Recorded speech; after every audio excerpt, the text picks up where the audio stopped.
Back in the 1850s, people came to Ballarat from all over the world looking for gold. More than 170 years later, I've come looking for something a little less valuable, another barcode. But this adventure actually begins the night before at a medieval castle. From knights and castles to miners and goldfields, and 5 kilometres in the rain. This is Prince of Wales Parkrun, and this is the POW Gold Rush. G'day everyone, BILLO here, and welcome back to 5k yarns on the road to parkrunday with BILLO. Today is Sunday the 23rd of August 2026. We've made it to one of Victoria's great historic cities, Ballarat. This weekend's destination was the Prince of Wales Parkrun Event 204, also better known as POW. Right in the heart of Gold Rush country. The theme really did write itself. So let's go searching for gold. This week's journey began on Friday from Wodonga. Ballarat sits comfortably within my 4 hour and 400 kilometre rule of thumb. So instead of setting out early on the Saturday morning, we decided to travel there the night before. So Lila and I jumped into the Prado and off we went. And the accommodation was a little bit different than your standard motel room. We decided to stay at Kryal Castle. For me though, this wasn't just a place to sleep. I visited Kryal Castle back in the 1970s with my family as a kid. I thought it was fascinating. Knights, armours, castle walls and jousting. It felt like stepping into another world. So coming back almost 50 years later, this time as a part of the parkrun road trip, brought back plenty of memories. Only this time, we weren't just visiting. We were staying overnight in one of the cabins. And it certainly bet a generic motel room. Friday night in a medieval castle, or near a medieval castle. Saturday morning at the Prince of Wales Parkrun. Not a bad way to spend a weekend. To understand Ballarat, we need to go back to 1851. Gold was the main focus. This discovery transformed the area almost overnight. Thousands of people arrived from across Australia and around the world, all chasing their fortune and helping create one of the richest goldfields of the era. Ballarat's story isn't just about gold, it's about Eureka. By 1854, anger over expensive mining licences and the way they were enforced had reached breaking point. On the 3rd of December, government forces attacked miners at the Eureka stockade. The battle was brief and bloody, but it led to reforms, including the replacement of mining licences with the miners' rights and changes to the political representation. Today, the Eureka flag remains one of the most recognised symbols connected with that story. So Ballarat isn't simply a city that found gold. It's a city where the gold rush became and helped a much bigger Australian story. And that's the backdrop of today's parkrun and barcode. So what do the reviewers say about POW? Now before we hit the course ourselves, what do other parkrunners think about Prince of Wales Parkrun? The reviews are remarkably consistent, flat, friendly and welcoming. Lisa loved the green space, smiling faces and volunteers, and thought that even her dog had a great time. Neil described it as a completely flat, good gravel path with plenty of parking and a course where you can chase a decent time. Glennis highlighted something even more important, the welcome. Even as a slower walker, she felt comfortable, encouraged and part of the group. And Stephanie backs all of that up, friendly volunteers, a flat 2-lap course, plus one useful warning. The toilets are about 500 metres from the start, so if nature calls, go early. And apparently the recovery plan is sorted too. Coffee and something to eat afterwards at the IneXterior Cafe.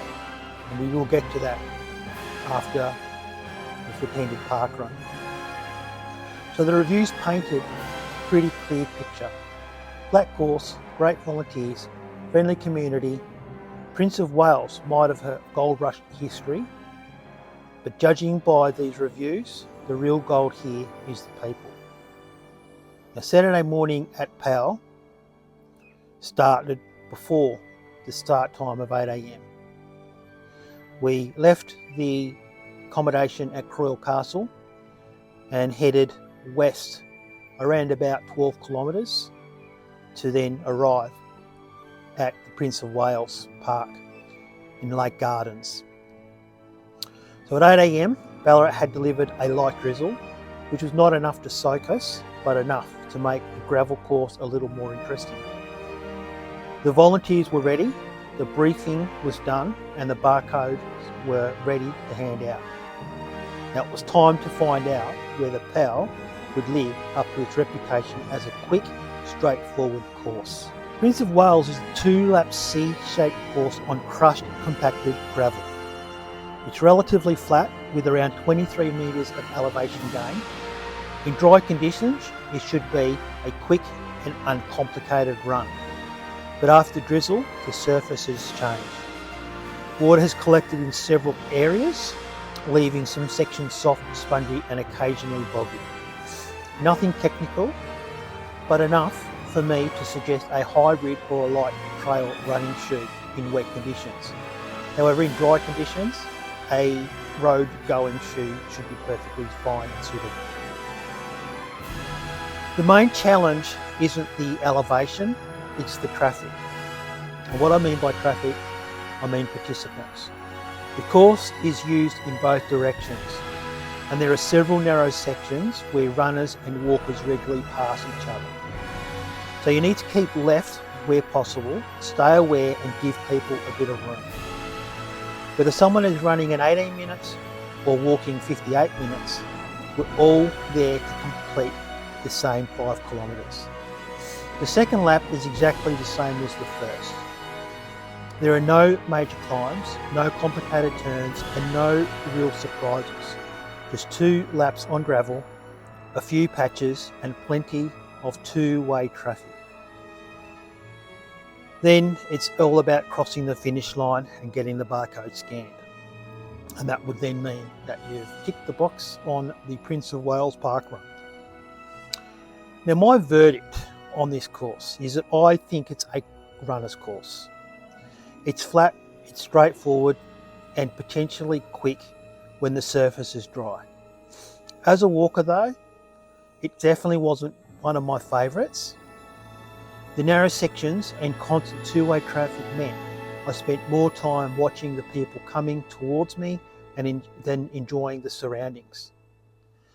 So if I was a walker and I was looking at doing a park run in Ballarat, I honestly believe Wallaby Track or the one further south at De Souza is definitely would be higher up on the rating than what POW would be.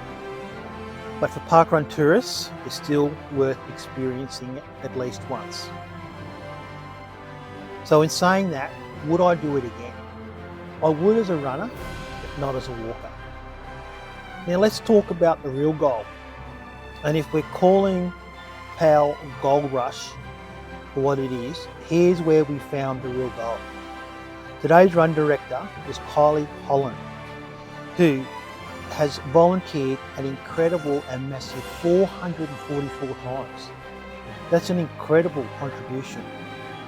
Kylie was joined by another fantastic team with 16 volunteers helping to make event 204. Myself and Lila were also a part of that group. Myself as tail walker and Lila as park walker. Now courses come and go, times are forgotten, but without people willing to put on the volunteer vests, none of us will even get a park run in. So just consider that.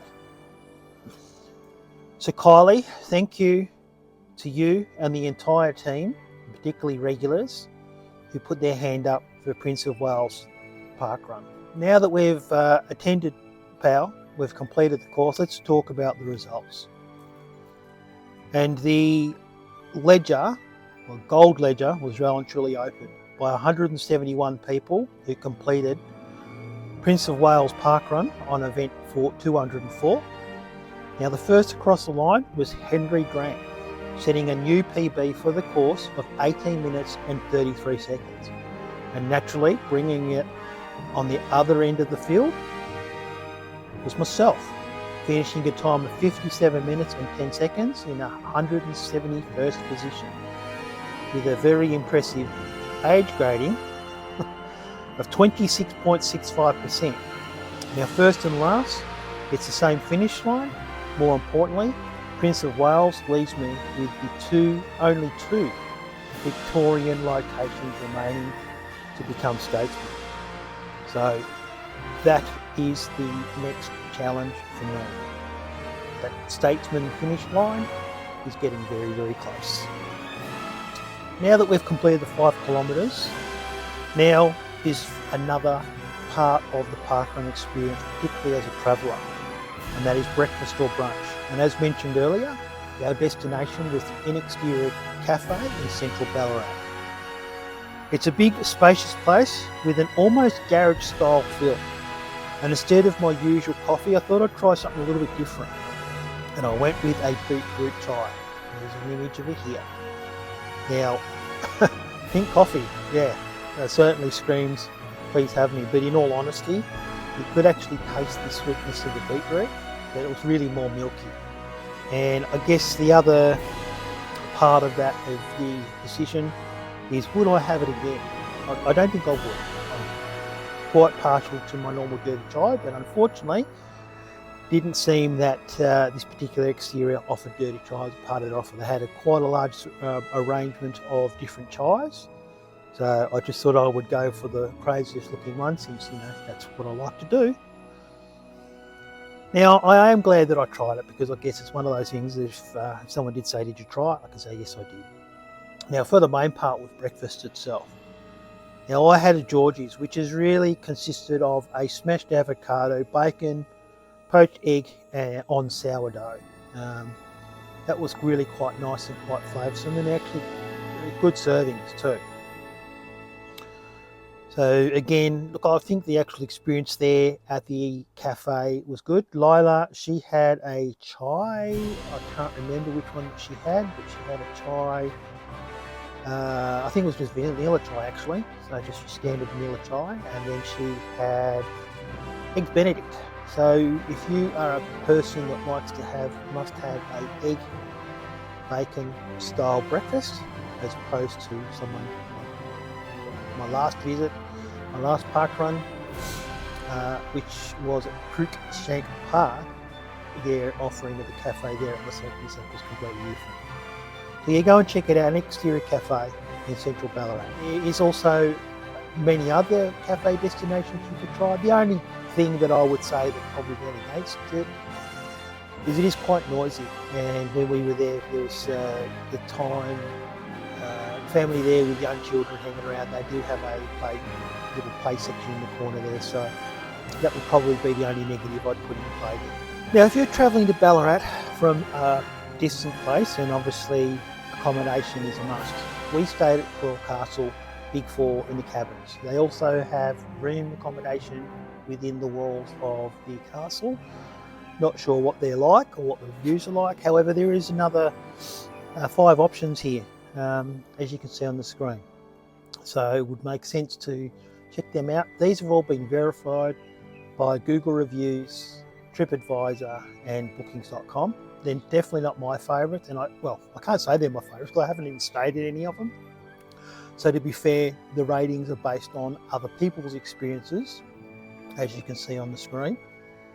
They are options that are considerably closer compared to where we stayed. We were 12 kilometres away. These ones are more central in the Ballarat area.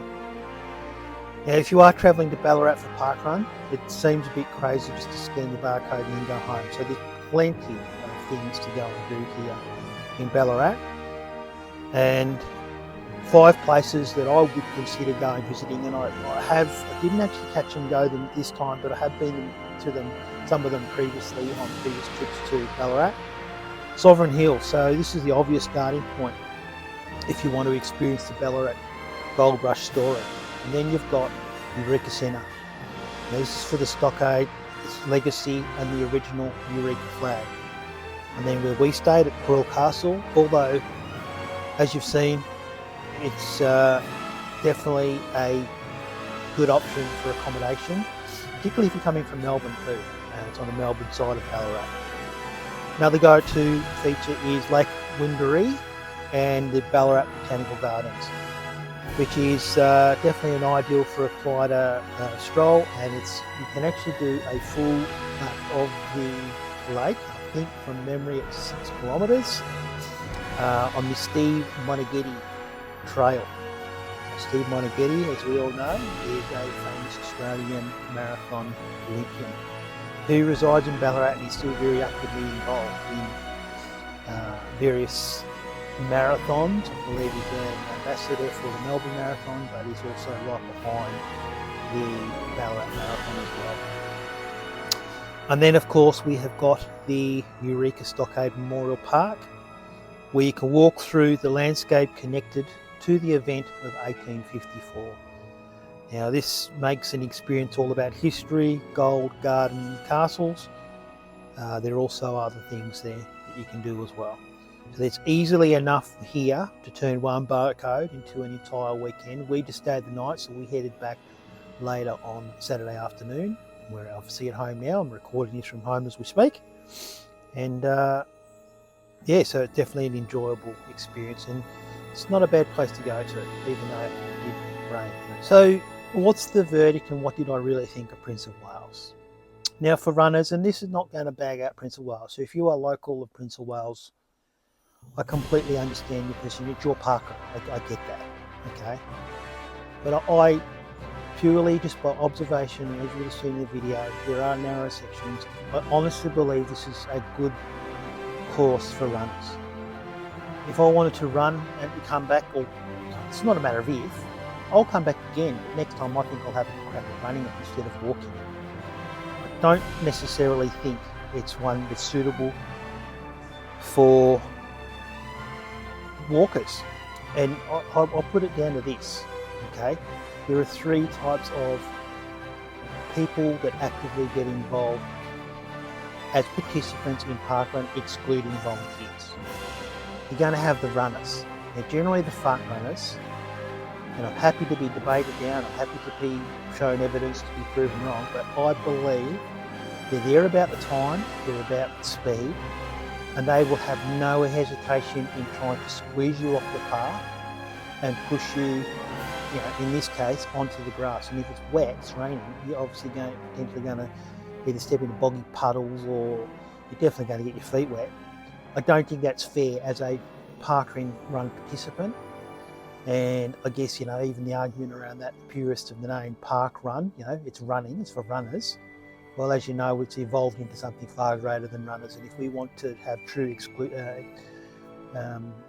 exclusivity to runners, then I think parkrun need to maybe just change their view on how it, to make it fully open to all different types of fitnesses, ages, types of people.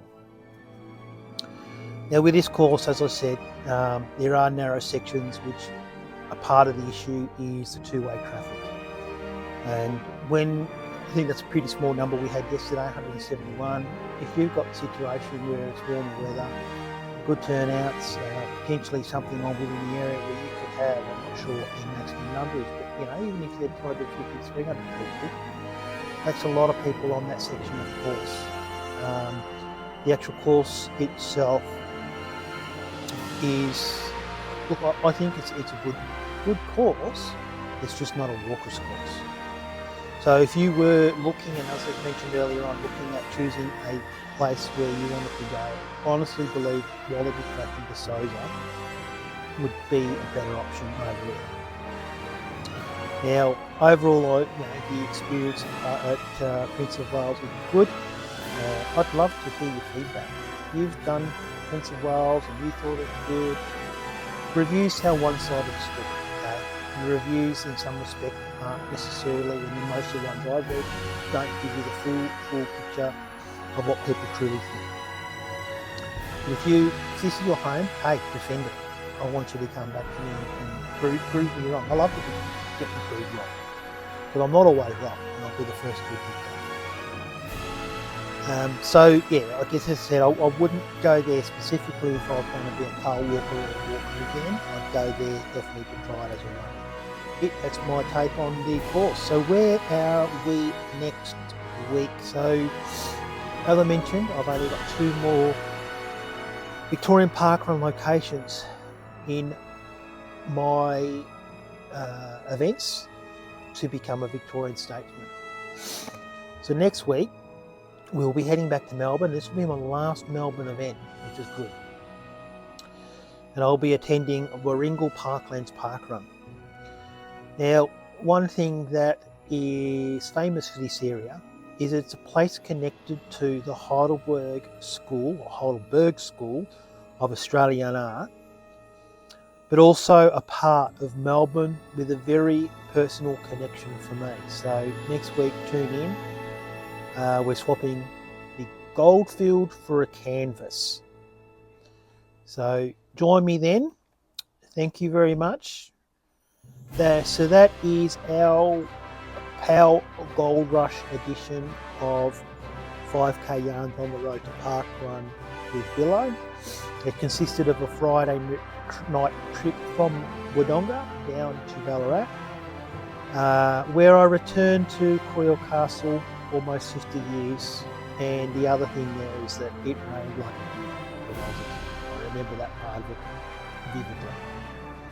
171 finishes across the line, 16 fantastic volunteers, 1 questionable beetroot chai at our post-parkrun brunch, and another Victorian barcode collected. So people in the past come to Ballarat searching for gold. I came looking for parkrun and a barcode.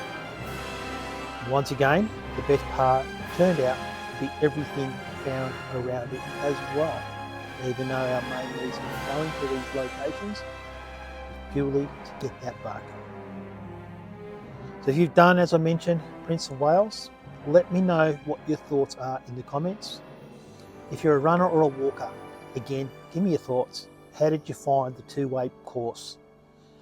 And if you've got one Ballarat attraction that every parkrun tourist should visit, drop that also in the comments. Give the video a like, subscribe, and share it with your parkrun friends, particularly if you know they haven't done it, or even you haven't done it. Check it out. Hope you enjoy it. I try to make these more entertaining, and the journey to become a Victorian statesman. I'm not the first Victorian statesman, obviously, but it's been a long journey to get there. With my very first parkrun in Victoria, completed at Neil back in March of 2019, I think, from memory. And that was when I was living in South Australia. So I moved back over to Victoria in late 2019, early 2020.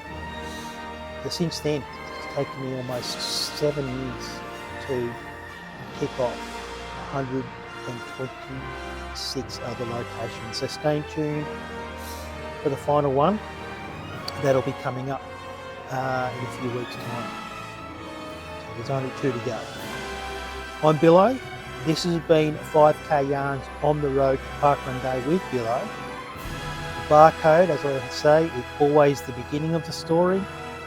So we'll see you next Parkrun Day, which will be at Eureka Parklands. Thanks for watching.